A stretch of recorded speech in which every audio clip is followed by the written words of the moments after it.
सबसे पहले सत्ते पे सत्ता, यानी 7 खबरें और दिलचस्प जानकारियां एक साथ। आज पहले हम आपको राहुल गांधी की तिजोरी दिखाएंगे, जिस पर प्रधानमंत्री मोदी का नारा लिखा था, एक हैं तो सेफ हैं।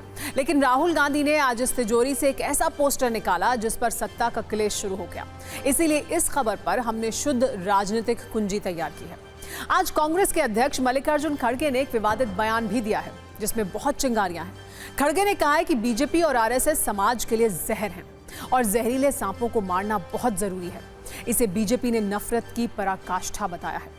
फिर सत्ता में आपको दिल्ली का सांसों वाला संकट दिखाएंगे, जहां AQI मीटर 500 के पास पहुंच रहा है, लोगों का दम घुट रहा है और इन सब के बीच दिल्ली के नेता राजनीतिक प्रदूषण फैला रहे हैं।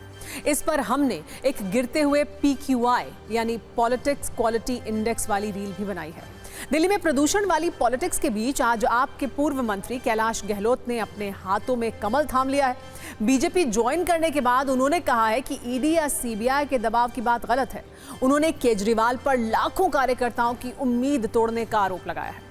आज गृह मंत्री अमित शाह की अध्यक्षता में मणिपुर पर हाई लेवल मीटिंग हुई है। इस बैठक में फैसला हुआ है कि मणिपुर में सुरक्षा हालात को देखते हुए अर्धसैनिक बलों की 50 अतिरिक्त कंपनियां भेजी जाएंगी। सरकार ने सभी एजेंसियों को निर्देश दिया है कि मणिपुर में शांति बहाली पहली प्राथमिकता है। आज से ब्राजील में G20 समिट की शुरुआत हो गई है, लेकिन पूरी दुनिया की नजर इस बात पर टिकी है कि क्या यहां प्रधानमंत्री नरेंद्र मोदी और चीन के राष्ट्रपति शी जिनपिंग की मुलाकात होगी। अगर ऐसा हुआ तो दोनों नेता 1 महीने में दूसरी बार मिलेंगे। इससे पहले दोनों की मीटिंग ब्रिक्स समिट में हुई थी। और शेयर बाजार में गिरावट का दौर लगातार जारी है। आज भी सेंसेक्स 241 अंक और निफ्टी 78 अंक गिरे हैं और इसमें निवेशकों के 1.5 लाख करोड़ फिर डूब गए। शेयर बाजार में ऐसा कोहराम मचा हुआ है कि सिर्फ 50 दिन में लोगों को 50 लाख करोड़ रुपए का नुकसान हो चुका है। आज सत्ता की शुरुआत राजनीति के चुनावी समाचार से करते हैं, जिसमें आज चुनाव प्रचार का पैकअप डे था, यानी प्रचार का आखिरी दिन। अब से कुछ देर पहले चुनावी शोर, नारे, नेताओं के तीखे भाषण और कटीली तकरीरें सब शांत हो गए। अब 48 घंटों से भी कम वक्त बचा है, जब 2 राज्यों में विधानसभा चुनाव, 2 लोकसभा क्षेत्रों में उपचुनाव और 48 विधानसभा सीटों पर उपचुनाव के फैसले EVM में बंद हो जाएंगे। अब जब करीब 1 महीने का आक्रामक चुनाव प्रचार खत्म हो गया है, तो हमने दोनों राज्यों के चुनाव और आखिरी दिन के प्रचार पर सत्ता की खास कुंजी तैयार की है, जो 4 राजनीतिक खबरों पर आधारित है, जिसमें पहली खबर बीजेपी के एक हैं तो सेफ हैं वाले नारे पर है, जिसके लिए राहुल गांधी आज तिजोरी लेकर आए और उससे एक पोस्टर निकाला।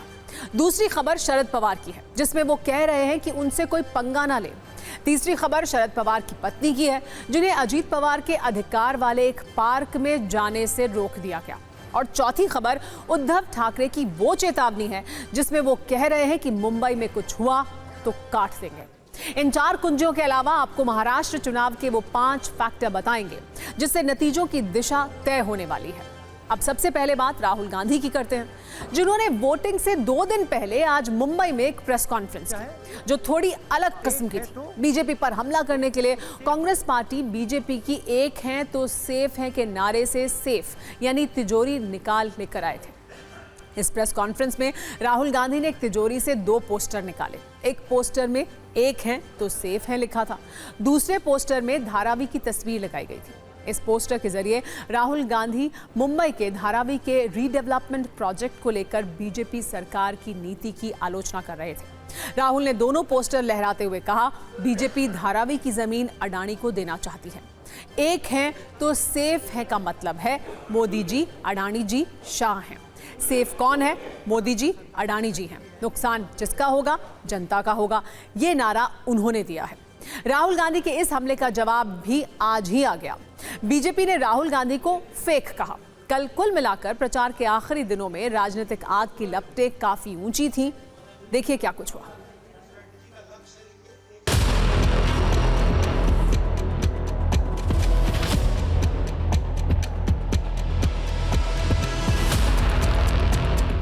एक है तो सेफ है। ये है नरेंद्र मोदी जी का एक है तो सेफ है। ये देखिए, एक है तो सेफ है, एक है तो सेफ है। देख लीजिए, और ये का लक्ष्य देखिए, एक है तो सेफ है।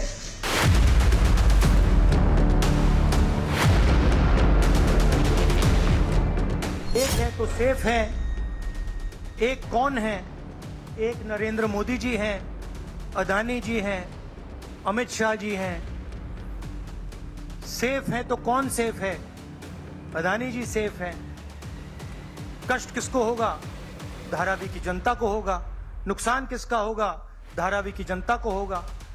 इस इलेक्शन का नारा मोदी जी ने दिया है और बिल्कुल सही नारा है। एक है तो सेफ है। सवाल है सेफ कौन है, सेफ किसका है, एक कौन है, ये सवाल है। तिजोरी के अंदर गांधी परिवार द्वारा लूटा हुआ पैसा बंद और मां बेटे एक्यूज नंबर 1 और एक्यूज नंबर 2 आज बेल पर बाहर है। उन्होंने पोस्टर दिखाया है तो हम भी पीछे नहीं रहेंगे। ये असली पोस्टर तो ये है। और दूसरा पोस्टर है छोटा पोपट कर दी अपनी पार्टी चौपट, और ये छोटा पोपट नामांकन बाला साहेब ठाकरे द्वारा किया गया है।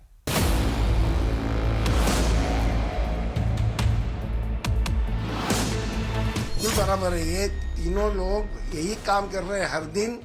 ये अदानी को यहाँ की सारी प्रॉपर्टी देने का काम चला है और धारावी के ऊपर उनकी बड़ी नजर है कि धारावी में आ ही गए। रॉबर्ट वड्रा है, गहलोत जी है, तेलंगाना के मुख्यमंत्री है, शशि थरूर है, बाकी प्रदेशों के मुख्यमंत्री भी है। तो ये फोटो आपके उस सेफ में नहीं थे क्या? या अगर थे तो आपने दिखाए नहीं। इसका मतलब एक है तो सेफ है, तो राहुल गांधी फेक है। राहुल गांधी बीजेपी पर कटाक्ष कर रहे हैं, जबकि एकनाथ शिंदे कह रहे हैं राहुल गांधी महाराष्ट्र की तिजोरी लूटने आए हैं। वैसे इन सब के बीच शरद पवार फायर हैं। प्रचार के अंतिम चरण में शरद पवार ने अपने विरोधियों को खुली चुनौती दी है। शरद पवार ने कहा है कि विरोधी किसी से भी पंगा ले लें, लेकिन मुझसे नहीं। उन्होंने अपने समर्थकों से अपील करते हुए कहा कि अजीत पवार के नेतृत्व में बगावत करने वालों को न केवल हराएं, बल्कि उन्हें बुरी तरह से हराएं। शरद पवार ने इस मौके पर करीब 44 वर्ष पुराना किस्सा भी सुनाया, जब उन्होंने पहली बार बड़ा धोखा खाया था। तो उन्होंने विरोधियों से कैसे मात दी थी, ये भी बताया। एक बार वो बयान सुनिए, फिर आपको बताते हैं कि शरद पवार के इस बयान के पीछे कौन सी ताकत है। सगळ्याचा नाश करायचा, अलगे सगळ्याचा नाश करायचा, अलगे।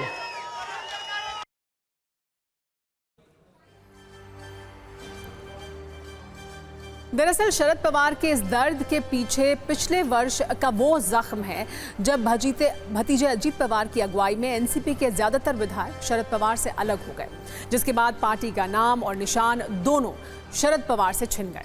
अब इस चुनाव में शरद पवार उसी का बदला लेने की कोशिश कर रहे हैं। शरद पवार को महाराष्ट्र की राजनीति का चाणक्य कहा जाता है। वो चाणक्य जिसने 1970 के दशक में इंदिरा गांधी से टक्कर लेने का साहस दिखाया था, जिसने विदेशी मूल के मुद्दे पर कांग्रेस को छोड़कर अपनी नई राजनीतिक पार्टी का गठन कर लिया था, जिससे नरेंद्र मोदी राजनीति सीखने की बात कहते हैं। उस व्यक्ति ने आज अगर विरोधियों को पंगा नहीं लेने की नसीहत दी है तो इसके गहरे मायने हैं। दरअसल 83 साल की उम्र में 64 साल की राजनीति करने वाले शरद पवार के लिए पार्टी टूटना और नई पार्टी बनना नई बात नहीं है। कांग्रेस से राजनीति शुरू करने वाले शरद पवार 1960 से भी महाराष्ट्र की सियासत को देख रहे हैं। जुलाई 1978 में शरद पवार को महाराष्ट्र के सबसे कम उम्र के मुख्यमंत्री बनने का मौका मिला था। एक बार कांग्रेस छोड़ने के बाद 1986 में उन्होंने कांग्रेस में वापसी की और 2 वर्षों के बाद 1988 में दूसरी बार महाराष्ट्र के मुख्यमंत्री बने। 1993 में पवार तीसरी बार महाराष्ट्र के मुख्यमंत्री बने। 1996 के बाद शरद पवार केंद्र की राजनीति में अहम किरदार बन गए। 1999 में पवार ने सोनिया गांधी के विदेशी मूल का मुद्दा उठाया और कांग्रेस से अलग होकर राष्ट्रवादी कांग्रेस बनाई। महाराष्ट्र में महाविकास अघाड़ी गठबंधन का श्रेय मुख्य रूप से पवार को ही दिया जाता है। कहा जाता है कि शरद पवार प्रधानमंत्री पद के करीब 2 बार पहुंचे थे, लेकिन उनकी किस्मत पीएम पद का बाहरी किनारा लेकर निकल गई और वो पीएम नहीं बन पाए। पीएम की कुर्सी वाले रास्ते से वो आउट हो गए। हालांकि पवार कई बार राजनीति से दूर होने की कोशिश कर चुके हैं।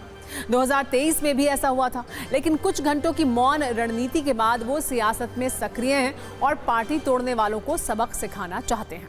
हालांकि शरद पवार की चुनौतियों के बीच उनकी पत्नी प्रतिभा पवार को रविवार को पुणे के बारामती हाईटेक टेक्सटाइल पार्क के परिसर में प्रवेश करने से कथित तौर पर आधे घंटे तक रोका गया। यह खबर इसलिए महत्वपूर्ण हो जाती है क्योंकि शरद पवार और अजित पवार के बीच राजनीतिक द्वंद्व चल रहा है और बारामती हाईटेक टेक्सटाइल पार्क की अध्यक्ष महाराष्ट्र के उप मुख्यमंत्री अजित पवार की पत्नी और राज्यसभा सदस्य सुनेत्रा पवार है। शरद पवार की बेटी सुप्रिया सुले की तरफ से एक वीडियो जारी किया गया है, जिसमें प्रतिभा पवार और सुप्रिया की बेटी रेवती सुले की महिला सहायक पार्क के एक सुरक्षा गार्ड से गेट खोलने के लिए कहते हुए दिखाई दे रही हैं। प्रतिभा और रेवती पार्क में कुछ खरीदारी करने के लिए पहुंची थी। गार्ड ने उन्हें बताया कि उनसे अनिल वाघ नाम के व्यक्ति ने गेट न खोलने का निर्देश दिया है। टेक्सटाइल पार्क के जनरल मैनेजर ने कहा कि उन्हें इस बात की जानकारी नहीं थी कि प्रतिभा पवार परिसर का दौरा करने वाली है। बाघ ने दावा किया केवल रैली की जानकारी मिली थी और यहाँ रैली की इजाजत नहीं है, इसलिए अंदर नहीं आने दिया गया। हालांकि बाद में गैर राजनीतिक यात्रा की जानकारी मिलने पर प्रतिभा पवार को अंदर जाने दिया गया। अच्छा काय लावले काय झालं वो उसका उधर से फोन आया। किधर से फोन आया? किसका फोन आया? फोन किसका है बताओ आप। वाघ सचिन वाघ कौन है सचिन वाघ? कौन है? अनिल वाघ है। अच्छा सीईओ है। सीईओ। लेकिन बंद है क्या अंदर सब? अंदर चालू है कि बंद है सब? चालू है। तो फिर क्यों बंद किया? क्यों? अब उनको हम क्या है, हम सिक्योरिटी है। तो हम चोरी करने थोड़े आ गए हैं। हमको कुछ शॉपिंग करना है यहाँ। फोन हो गया, बात हो गया ना आपको। हमको शॉपिंग करना है यहाँ पे। ये जो बैग्स वाला है ना, उसके पास जाना है। ऐसा तो नहीं कर सकते ना। हमको शॉपिंग करना है अंदर जाके। बराबर है, सर से बात। तो आप देखो, आपको सर का फोन आया था ना, आपको सर का फोन आया था ना बंद करने को। वैसे ही आप उनको फोन करके पूछो कि उनको शॉपिंग करना है तो अंदर छोड़ू क्या? आप पूछो ना। मुझे भी पूछा है उनको। क्या पूछा? बोले कि वो खोलो नको। काय बोलणार रामकृष्ण हरी जेव्हा दुसरं काय बोलणार. मी स्वतः त्याच गेटनी नेहमी जाते. त्यांच्याबरोबर माझा पीए होता, त्यांना आधी कळवलं होतं, पण आता मला याच्यात पडायचं नाही. ठीक आहे, आता ते सत्तेमध्ये आहेत, मोठ्या पदावर आहेत, त्यांना लोकांशी कसंही वागायचा अधिकार आहे. दुर्दैव ही घटना झाली. और एक अहम जानकारी, अमेरिकी पुलिस की हिरासत में लॉरेंस बिश्नोई का गैंगस्टर भाई अनमोल बिश्नोई आ गया है। कैलिफोर्निया में पकड़ा गया है अनमोल बिश्नोई, ये जानकारी मिल रही है। अनमोल बिश्नोई से पूछताछ कर रही है पुलिस। अनमोल बिश्नोई को कैलिफोर्निया में पकड़ा गया है, ये बड़ी जानकारी और अहम जानकारी। एनआईए ने अनमोल बिश्नोई पर 10 लाख का इनाम घोषित किया है और अब कैलिफोर्निया में गिरफ्तारी हो गई है अनमोल बिश्नोई की, ये जानकारी मिल रही है। इस पर और ज्यादा जानकारी के लिए हमारे साथ जितेंद्र शर्मा जुड़ गए हैं। जितेंद्र, क्या जानकारी मिल रही है, कहां से गिरफ्तार किया गया है और क्या कुछ हो रहा है अभी? जी बिल्कुल, देखिए हाल ही में मुंबई में बाबर सिद्दीकी मर्डर केस में, इसके अलावा सलमान के घर फायरिंग को लेकर और साथ ही कई अन्य वारदातों के अंदर अनमोल बिश्नोई का नाम सामने आ रहा था। लगातार जो जांच एजेंसियां थी अनमोल की तलाश कर रही थी। अनमोल की जो लोकेशन है वो कैलिफोर्निया की बताई गई थी और अब जो खबरें आ रही है वो ये है कि कैलिफोर्निया पुलिस ने अनमोल बिश्नोई को डिटेन कर लिया है। हालांकि अनमोल बिश्नोई के खिलाफ भारतीय जांच एजेंसियों की तरफ से रेड कॉर्नर नोटिस पहले से जारी था। जो भारतीय जांच एजेंसियां हैं वो लगातार संपर्क करने की कोशिश कर रही है, लेकिन आधिकारिक तौर पर अभी तक भारतीय जांच एजेंसियों ने इस खबर की पुष्टि नहीं की है। हालांकि सूत्रों का कहना है कि अनमोल बिश्नोई को कैलिफोर्निया के अंदर अभी फिलहाल कैलिफोर्निया पुलिस ने डिटेन किया हुआ है। हालांकि किस मामले के अंदर किया है, क्या जो भारतीय जांच एजेंसियों के द्वारा रेड कॉर्नर नोटिस जारी था उसी के तहत इसको डिटेन किया गया है, ये अभी तक खबर जो है इसकी पुष्टि नहीं हो पाई है। जी बहुत शुक्रिया जितेंद्र इस तमाम जानकारी के लिए। लेकिन सत्ता में फिर से राजनीतिक खबरों की ओर लौटते हैं। एक तरफ शरद पवार और अजित पवार आमने सामने हैं, दूसरी तरफ उद्धव ठाकरे और देवेंद्र फडणवीस सीधे एक दूसरे से टकरा रहे हैं। मुंबई के बीकेसी में तो उद्धव ठाकरे ने नाम लेकर देवेंद्र फडणवीस को चेतावनी दी। उद्धव ठाकरे ने कहा कि वो देवेंद्र फडणवीस और बाकी लोगों को साफ कहते हैं कि अगर मुंबई में कुछ हुआ तो हम आपको काटेंगे, जरूर काटेंगे। उद्धव इतने पर नहीं रुके। उन्होंने ये भी कहा कि जब वो सीएम थे तो किसी की ऐसी हिम्मत नहीं हुई थी, सब सुरक्षित थे। अब अगर मोदी जी के रहते इनको अनसेफ लग रहा है तो पहले इस्तीफा दो, फिर देखो शिवसेना कैसे काम करती है। बीजेपी उद्धव ठाकरे के इस बयान पर काफी गुस्से में है और उनके नेता काटेंगे वाले बयान की आलोचना कर रहे हैं। हे संकट किती मोठे आहे ते बघा, म्हणजे आपण जर का नुसतं कटेंगे बटेंगे फटेंगे हे ह्याच्यामध्ये राहिलो, मी देवेंद्र फडणवीस आणि सगळ्यांना सांगतोय की तुमचं बटेंगे फटेंगे सोडा, पण मुंबईवरती घाला घातलात तर हम आपको काटेंगे, जरूर काटेंगे। यही अंतर है बाप और बेटे में। बाला साहेब ठाकरे हिंदुओं को बचाने के लिए खड़े रहे। अब बांग्लादेशी मुस्लिम रोहिंग्या मुस्लिम हमला कर रहे हैं तो उद्धव ठाकरे बेटा हिंदू रक्षकों को काटने की बात कर रहे हैं। यूपी के सीएम आके ये बात की ने कटोगे करके, बटोगे तो कटोगे, ये बात किसने की? उसको उसके जवाब में वो बोले कि इस तरह के महाराष्ट्र के बारे में अगर आप गलत काम करेंगे तो आपको हम काटेंगे, ऐसा बोले।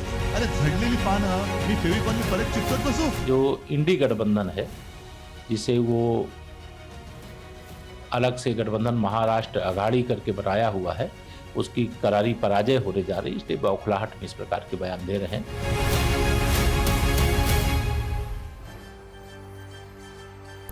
खैर, इन राजनीतिक दावों से दूर महाराष्ट्र की चुनावी हकीकत को समझना जरूरी है। आखिर चुनाव में किसकी स्थिति मजबूत है और कौन थोड़ा कमजोर है। पूरे महाराष्ट्र को चुनाव के नजरिए से 6 हिस्सों में बांटा जा सकता है। मराठवाड़ा 48 सीट, ग्रेटर मुंबई 36 सीटें, विदर्भ 62 सीटें, पश्चिमी महाराष्ट्र 58 सीटें, ठाणे और कोंकण 52 सीटें, उत्तर महाराष्ट्र में 35 सीटें हैं। अब अगर क्षेत्रवार समझें तो मराठवाड़ा की 48 सीटों पर मुख्य मुद्दा मराठा आरक्षण और किसानों की समस्याएं हैं। मनोज जरांगे पाटिल का चुनाव से हटना महाविकास अघाड़ी यानी एमवीए को फायदा पहुंचा सकता है। लोकसभा में 8 में से 7 सीटों पर महायुति को नुकसान हुआ था। ऐसे में विधानसभा में एमवीए को बेहतर प्रदर्शन की उम्मीद है। इस इलाके से यहाँ 30 से 35% मराठा समुदाय का वोट शेयर है, जिसका एमवीए की ओर झुकाव है। इसी तरह ग्रेटर मुंबई की बात करें तो यहाँ मुख्य मुद्दे इंफ्रास्ट्रक्चर, झुग्गी पुनर्वास और यातायात समस्याएं हैं। राज ठाकरे का शिंदे गुट के खिलाफ मोर्चा महायुति को झटका दे सकता है। माहिम की सीट पर राज ठाकरे और शिंदे गुट के बीच तनाव है। यहाँ 40% मराठी भाषी हैं, इससे उद्धव गुट को बूस्टर मिल सकता है। मुस्लिम 20% हैं, जो परंपरागत रूप से कांग्रेस और एमवीए की तरफ हैं। उत्तर मध्य भारतीय 15 से 20% हैं, ये बीजेपी की तरफ जा सकते हैं। विदर्भ की 62 विधानसभा सीटों पर सोयाबीन और कपास की कीमतों में गिरावट एक बड़ा मुद्दा है। किसान सरकार से नाराज हैं। लोकसभा चुनाव में 10 में से सिर्फ 2 सीटें महायुति को मिली थी। विधानसभा में 35 सीटों पर बीजेपी और कांग्रेस के बीच सीधा मुकाबला है। किसान 60 से 65% हैं, तो कांग्रेस और एमवीए की ओर उनका झुकाव दिख रहा है। ओबीसी और दलित 25 से 30% हैं और दलितों का एमवीए की ओर झुकाव है। हालांकि लाडकी बहन योजना के कारण बीजेपी को फायदा हो सकता है। पश्चिमी महाराष्ट्र की 58 विधानसभा सीटों पर चीनी मिल और मराठा आरक्षण का मुद्दा है। यहाँ शरद पवार के लिए सहानुभूति है। यहाँ मराठा वोटर 35 से 40% है, जिन्हें लेकर एमवीए का जोश भी हाई है। ठाणे और कोंकण की 52 विधानसभा सीटों पर मछुआरों की समस्या और पर्यावरण के मुद्दे हैं। शिंदे गुट और उद्धव गुट के बीच कड़ा मुकाबला है। मराठी भाषी और मछुआरों की संख्या 50 से 55% तक है।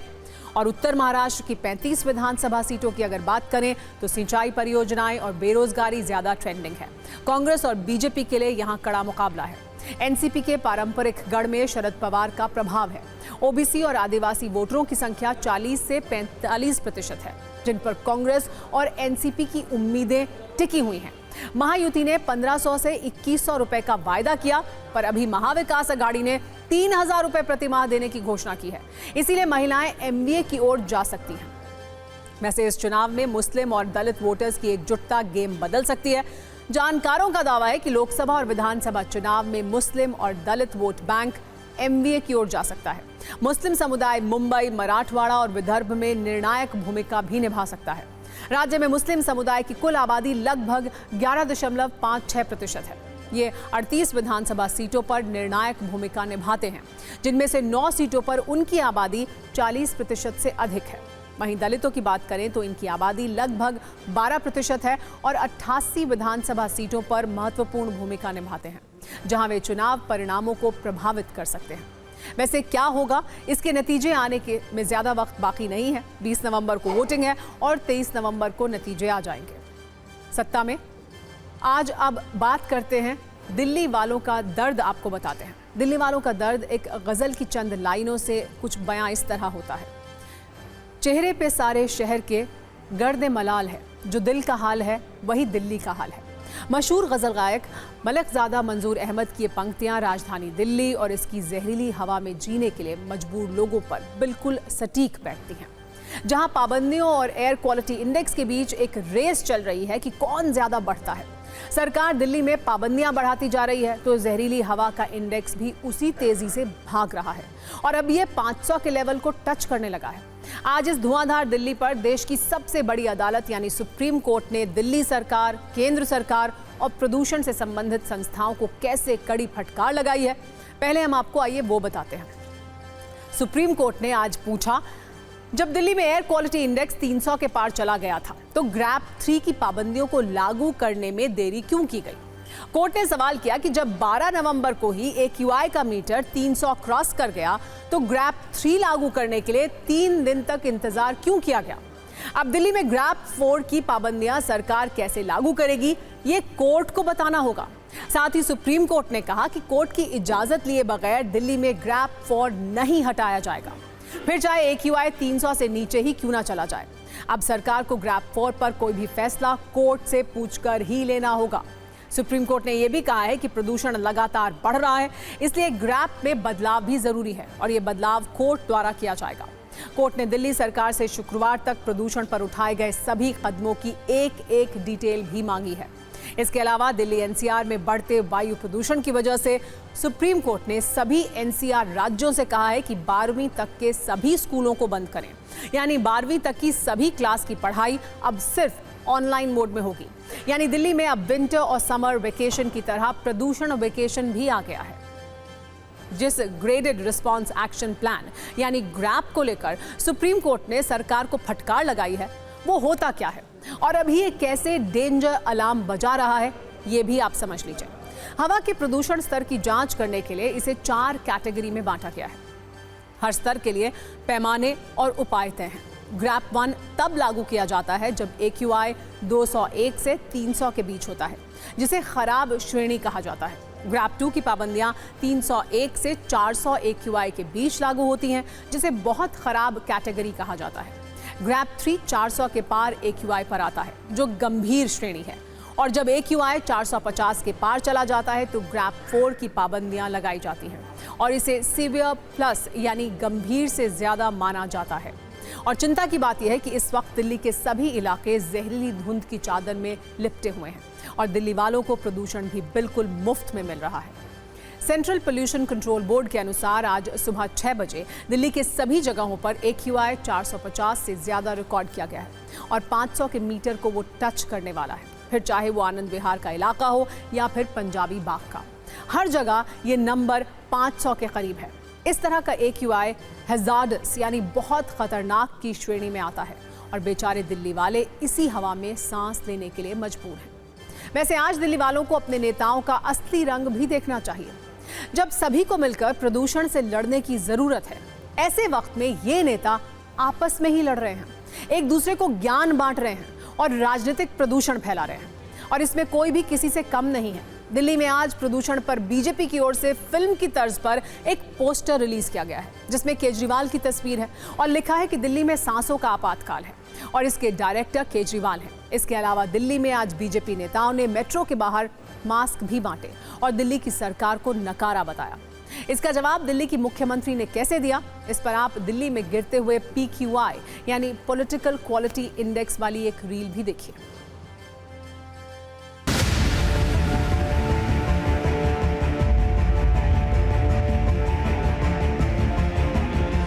दिल्ली में प्रदूषण का स्तर गंभीर श्रेणी में पहुंच चुका है। आंकड़ा 450 को पार कर चुका है, जिसके चलते लोगों को काफ़ी परेशानियों का सामना करना पड़ रहा है। स्मोक की घनी चादर ने मानो दिल्ली को अपनी चपेट में लिया हुआ हो, जिसके चलते दिल्ली सरकार ने इस प्रदूषण पर लगाम लगाने के लिए ग्रेफ 4 को लागू कर दिया है। इसमें ये कहा गया है कि जो ट्रक है उनकी एंट्री पर पूरी तरह से पाबंदी लगा दी गई है। सिर्फ CNG, इलेक्ट्रॉनिक और BS6 डीजल वाले ट्रक ही दिल्ली के अंदर प्रवेश कर सकेंगे।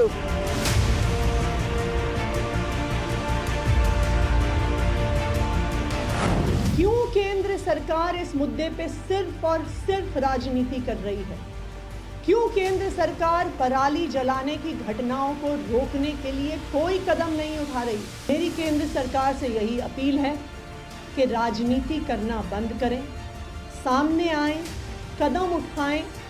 प्रतिबंध से पोल्यूशन कम नहीं होगा, आपको डस्ट कंट्रोल करना पड़ेगा, आपको पंजाब की पराली का धुआं रोकना पड़ेगा, जिसके बारे में आप बात नहीं कर रहे हैं। आप लगाते रहिए प्रतिबंध, जनता तो मजबूर है कि वो आपके प्रतिबंध झेलेगी, लेकिन दिल्ली में पोल्यूशन की ये हालत आपके नकारेपन और निकम्मेपन के कारण है।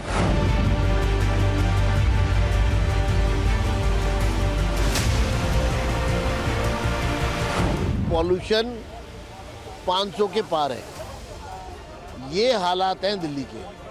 आखिर हम जाए तो जाए कहाँ? आज दिल्ली से लोग पलायन कर रहे हैं और इसकी जिम्मेदारी केजरीवाल सरकार 10 साल का हिसाब देना पड़ेगा।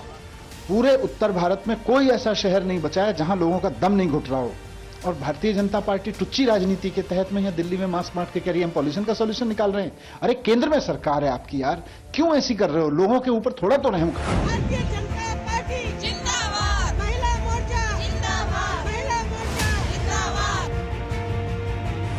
जब काम करने का वक्त है, ऐसे में केंद्रीय पर्यावरण मंत्री जी का मौन व्रत धारण करना और भाजपा की सरकारों का सो जाना, ये बहुत ही खतरनाक है। चाहे ग्रेप और 8 लगा दे, चाहे 10 लगा दे, ये सब आई बात से मूर्ख बनाने वाली बात है। 10 साल खराब कर दिए दिल्ली की जनता का भाजपा और आम आदमी पार्टी के झगड़े में।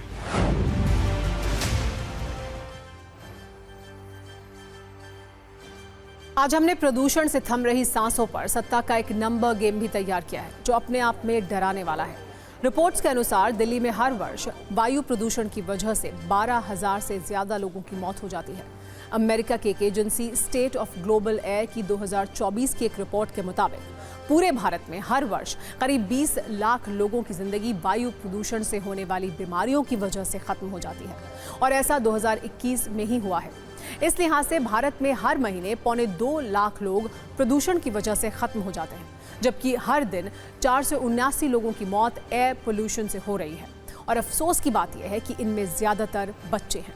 इसीलिए हमारी आपको एक सलाह है, जब बहुत ज़रूरत हो तभी घरों से बाहर निकलें, मास्क का प्रयोग करें और अपनी सुरक्षा स्वयं करें। सरकार और संस्थाओं के भरोसे ना बैठें, क्योंकि हो सकता है वो आपके भरोसे बैठी हो। राजनीति की सत्ता के बाद अब भारत के हथियारों की सत्ता के शुभ समाचार का वक्त हो गया है, जिसमें एक नया वायुवीर जुड़ गया है, जो दुश्मनों पर बहुत गंभीर घाव करने के लिए तैयार है। भारतीय सेना के जंगी बेड़े में शामिल इस हाइपरसोनिक हथियार को देखकर भारत के दुश्मनों को हाइपर टेंशन हो सकता है। दरअसल DRDO ने लंबी दूरी की हाइपरसोनिक मिसाइल की सफल टेस्टिंग की है, जिसकी रेंज 1500 किलोमीटर है और रफ्तार ऐसी है कि बड़े बड़े मिसाइल डिफेंस सिस्टम उसके सामने पानी मांगेंगे। DRDO ने इस हाइपरसोनिक मिसाइल को ओडिशा के तट के पास APJ अब्दुल कलाम आजाद द्वीप से लॉन्च किया था, और इस खबर में भारत के लिए गर्व वाले पोषक गुणों की मात्रा बहुत ज्यादा है। इस स्वदेशी हाइपरसोनिक मिसाइल की रेंज 1500 किलोमीटर से ज्यादा है। इस मिसाइल से हवा, पानी और जमीन तीनों जगह से दुश्मन पर हमला किया जा सकता है। हाइपरसोनिक मिसाइल के लॉन्च के बाद इसकी रफ्तार 6200 किलोमीटर प्रति घंटे तक पहुंच सकती है, जो ध्वनि की स्पीड से भी 5 गुना ज्यादा है। यानी ये 6200 किलोमीटर प्रति घंटे की रफ्तार से अपने दुश्मन को नेस्तनाबूद कर सकती है। सबसे बड़ी बात यह है कि इसे लॉन्च किए जाने के बाद इसके टारगेट में बदलाव किया जा सकता है। ये बेहद कम ऊंचाई पर उड़ान भरने में सक्षम है, इसीलिए इसे किसी डिफेंस सिस्टम के द्वारा ट्रैक करना मुश्किल होता है। इस मिसाइल का स्पेशल इफेक्ट यह है कि इसे परमाणु हथियार के साथ भी लॉन्च किया जा सकता है। 3, 2, 1, now.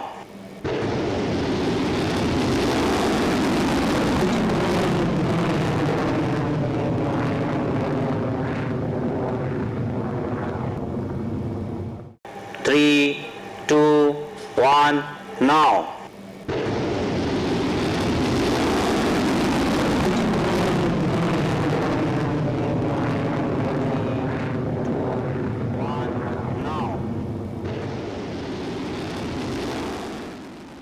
आपने कई बार ये सुना होगा हाइपरसोनिक मिसाइल लॉन्च हो गई। इसकी रेंज इतने 1000 किलोमीटर है। लेकिन आज हम आपको ये बताते हैं कि भारत ने जो हाइपरसोनिक मिसाइल का सफल परीक्षण किया है उसके मायने क्या हैं और उससे चीन और पाकिस्तान जैसे देशों को घबराने की जरूरत क्यों है। दरअसल किसी संकट या युद्ध की परिस्थिति में भारत से इस मिसाइल का श्री गणेश किया जाएगा तो चीन और पाकिस्तान तक बारूदी क्लेश होगा। जैसे मिसाइल को अगर श्रीनगर से लॉन्च किया गया तो ये आसानी से लाहौर तक तबाही मचा सकती है। अगर जैसलमेर से उड़ान भरी तो करीब 800 किलोमीटर दूर इस्लामाबाद में बारूदी कोहराम मचा सकती है। और अगर अमृतसर से लॉन्च किया जाता है तो करीब 1100 किलोमीटर दूर कराची धुआं धुआं हो जाएगा, क्योंकि इसकी रेंज 1500 किलोमीटर है और इस लिहाज से पाकिस्तान के सभी बड़े शहर इसकी जद में होंगे। इसी तरह अगर इसे अरुणाचल प्रदेश से चीन की ओर टारगेट करके लॉन्च किया जाए तो 1500 किलोमीटर की रेंज में जिनपिंग के कई शहर भी इस हाइपरसोनिक मिसाइल की जद में होंगे। इस हाइपरसोनिक मिसाइल से जुड़ा एक शुभ समाचार ये भी है कि इसके सफल टेस्टिंग के बाद भारत उन चुनिंदा देशों के ग्रुप में शामिल हो गया है जिसके पास ऐसी सैन्य तकनीक है। हाइपरसोनिक मिसाइल अब तक अमेरिका, रूस और चीन के पास है। दावा किया जाता है कि उत्तर कोरिया भी ऐसी मिसाइल विकसित कर चुका है जो धरती से अंतरिक्ष या धरती से धरती के दूसरे हिस्से में सटीकता से मार कर सकते हैं। और अब भारत भी इस एलीट क्लब का हिस्सा बन चुका है, जो गर्व का विषय है। इंडिया आज उस निश टेक्नोलॉजी, टॉप मोस्ट टेक्नोलॉजी को अचीव कर पाया है। देश, पूरी दुनिया के देश, इंक्लूडिंग लेटर से जर्मनी को ले लीजिए, फ्रांस को ले लीजिए, इजराइल को ले लीजिए, ईरान को ले लीजिए, इन सब की कोशिश है कि वो इस टेक्नोलॉजी को हासिल कर पाए। और इसलिए न केवल इंडिया के अपने टेक्नोलॉजिकल जंप के लिए इम्पॉर्टेंट है, अपनी डिफेंस फोर्सेस के लिए इम्पॉर्टेंट है, अपनी इकोनॉमी के लिए इम्पॉर्टेंट है।